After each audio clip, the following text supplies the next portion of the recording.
قال اللہ تعالیٰ فی القرآن الکریم اعوذ باللہ من الشیطان الرجیم بسم اللہ الرحمن الرحیم یا ایہا الذین آمنوا قوا انفسکم واہلیکم نارا وقودها الناس والحجارہ علیہا ملائکۃ غلاظ شداد لا یعصون اللہ ما امرهم ویفعلون ما یؤمرون رب اشرح لی صدری ویسر لی امری واحلل عقدۃ من لسانی یفقہوا قولی۔ میں نے ابھی آپ کے سامنے سورہ تحریم کی جو سورہ نمبر 66 ہے اس کی آیت نمبر 6 تلاوت کی ہے، جس کے معنی ہے کہ یا ایھا الذین آمنوا، اے لوگوں جو ایمان لائے ہو، قوا انفسکم واہلیکم نارا، اپنے بچاؤ اپنے آپ کو اور اپنے گھر والوں کو جہنم کی آگ سے، وقودها الناس والحجارہ، جس کا ایندھن انسان اور پتھر ہے، علیہا ملائکۃ غلاظ شداد، اس پر سخت مزاج فرشتے موجود ہیں، یعصون اللہ ما امرہم، جو اللہ کے دیے ہوئے تمام احکامات کی نافرمانی نہیں کرتے، ویفعلون ما یؤمرون، اور وہ کچھ کرتے ہیں جو کچھ ان کو حکم دیا جاتا ہے۔ اس سورہ تحریم اس آیت نمبر 6 میں اللہ تعالیٰ ڈائریکٹ ایمان والوں سے خطاب کر رہا ہے۔ اس آیت کے پہلے اللہ تعالیٰ نے آپ صلی اللہ علیہ وسلم کے جو ازواج جو زندگی ہے، ان کی بیویوں کے ساتھ ان کے کیا معاملات تھے، اس کے بارے میں ذکر کیا، اور اب اللہ تعالیٰ آپ صلی اللہ علیہ وسلم سے ہٹ کر اب تمام امت کو ایک خطاب کر رہا ہے۔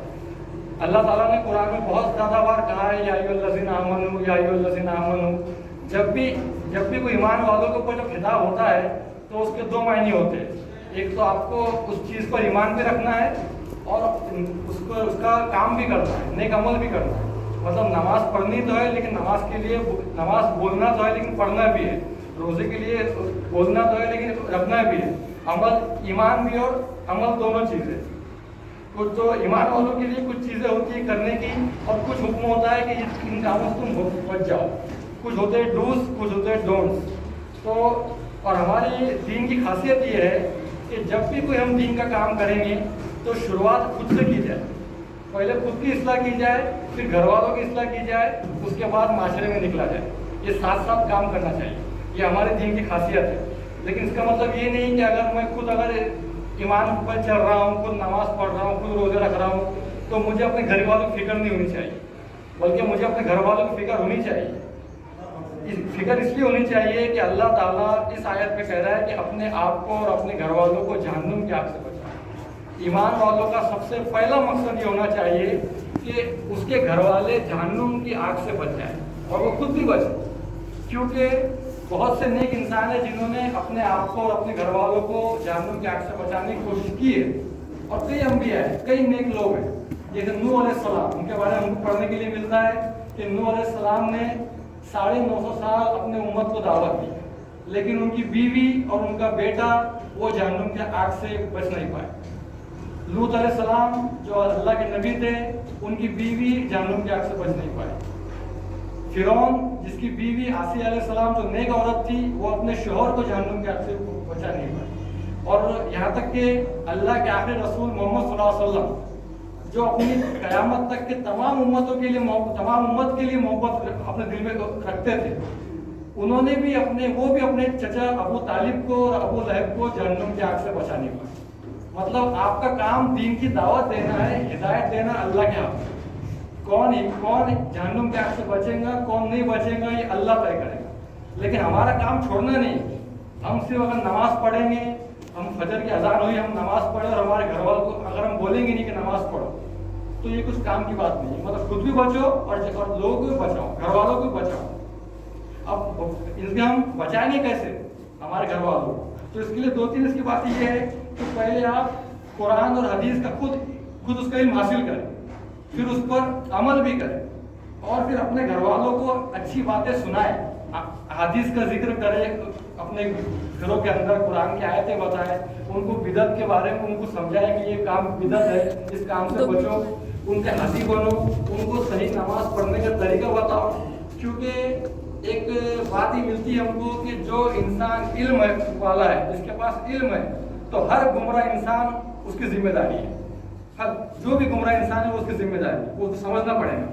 پھر اس میں کہا جاتا ہے کہ یہ جو آیت ہے یہ اصل میں گھر کے سربراہ کے سے مخاطب ہے، یعنی جو گھر میں جو ڈومینیٹ کرتا ہے، یعنی گھر میں کوئی باپ ہے، بڑا بھائی ہے، ان کے لیے یہ آیت ہے کہ تم یہ کام کرو.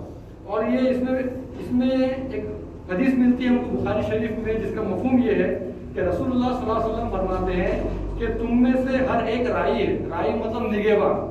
جس طرح ہوتا ہے کہ ایک نگہبان ہے وہ اپنے مویشیوں کو چراتا ہے، اور اگر ایک پہ اگر کوئی بکری یا اس کا کوئی بیل اگر کوئی جھنڈ سے اگر الگ ہو جائے تو وہ اس کو پکارتا ہے کہ تم جھنڈ میں آ جاؤ، اگر نہیں آتا تو اس کو مار کر لے کر آتا ہے. تو اسی طرح خاندان کے ایک انسان کا جو ذمہ دار ہے اس کو یہ سمجھنا چاہیے کہ میرا گھر کے اگر کوئی لوگ کوئی گناہ میں اگر پڑے ہوئے ہیں، کوئی غلط کام میں اگر لگے ہوئے ہیں تو میں ان کو لے کر آؤں، میں ان کو سیدھے راستے کی طرف لے کر آؤں. اگر زبان سے آتے ہیں تو ٹھیک ہے، لیکن میری ذمہ داری ہے کہ میں ان کو کچھ اور بھی طریقے اپناؤں.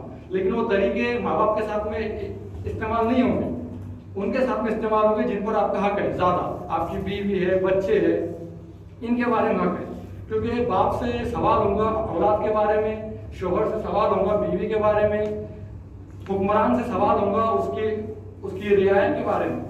اور یہ ہمارا مقصد اس لیے ہونا چاہیے کہ امت جو گھر کا سربراہ ہے اس کو اپنے گھر کی تمام لوگوں کی فکر ہونی چاہیے کہ ان کا بیٹا، ان کی بیٹی، ان کے دوست کیسے ہیں، وہ کون سی صحبت میں، آپ کے بچے کے موبائل کے اندر کون سی چیزیں سیو ہے، یہ ساری چیزیں ایک باپ کو معلوم ہونی چاہیے. اس کے موبائل کا جو پاسورڈ ہے وہ آپ کو معلوم ہونا چاہیے. اور اگر آپ کے گھر میں کوئی کمپیوٹر آپ کے گھر میں ہے تو اس کمپیوٹر کو آپ کے جو گھر کا ہے بڑے ہال میں رکھیے، اس کو بیڈ روم میں مت رکھو. ہال میں اس لیے رکھو کہ اس کا جو اسکرین ہے وہ تمام لوگوں کو نظر آنا چاہیے کہ آپ کا بیٹا کمپیوٹر میں کیا دیکھ رہا، آپ کی بیٹی کمپیوٹر میں کیا دیکھ رہی. یہ ذمہ داری ہر گھر کے بڑے کی ہے. یہ اس لیے ہے کہ اللہ تعالیٰ کہتا ہے وَلَا تَقْرِبُوا الزِّنَا، کہ زنا کے قریب بھی مت جاؤ. یہ میں اس لیے کہہ رہا ہوں کہ آج کے معاشرے میں جو ہمارا آج کا جو موضوع ہے مضبوط خاندان مضبوط سماج، اس کا ہمارا تھیم یہ ہے کہ آج کل جو ہماری مسلم لڑکیاں خاص طور پر غیر مسلم لڑکوں کے ساتھ میں شادیاں کر رہی ہے، ان کے ساتھ میں تعلقات رکھ رہی ہے، ان کو کس طرح سے واپس لایا جائے، ان کے ذہنوں میں کس طرح سے اسلام کی دعوت دی جائے. اصل میں ہمارا مقصد یہی ہے. تو اس آیت کے بارے میں یہ ہے کہ تم اپنے گھر والوں کو جہنم کے آگ سے بچاؤ. کل آج کسی اور کی بیٹی جا رہی ہے غیر مسلم کے ساتھ میں، کل کی ہماری بہن بھی ہو سکتی ہے، تو ہماری بیٹی بھی ہو سکتی ہے. اور تمام امت کی بیٹیاں ہماری بیٹیاں، تمام امت کی مائیں ہماری مائیں. یہ چیزیں ہم کو سمجھنی چاہیے. پھر اس میں یہ ہے کہ آپ کی جو لڑکیاں ہیں خاص طور پر، یہ ٹیوشن پر ان کو اکیلے مت بھیجو، ان کو کسی کے ساتھ میں بھیجو. ان کے کوئی بڑا بھائی ہے ان کے ساتھ میں بھیجو. اب جو بھی کمپیوٹر کلاس پہ جا رہی ہے وہاں پر غیر مسلم ٹیچر ہے، زیادہ تر غیر مسلم ٹیچر ہے کمپیوٹر کلاس پر، ٹیوشن پر. تو یہ ہم کو سمجھنا چاہیے کہ وہ لڑکی اپنی عزت بچاتی ہے کہ نہیں، کیونکہ لڑکی جب گھر سے باہر نکلتی ہے تو وہ اکیلی نہیں نکلتی، وہ اپنی گھر کی عزت لے کر نکل رہی ہے اور اس کو اس کی بات کرنا ضروری ہے. ایک مسلمان لڑکی کو مسلمان لڑکے میں اور غیر مسلم لڑکے میں فرق کرنا آنا چاہیے.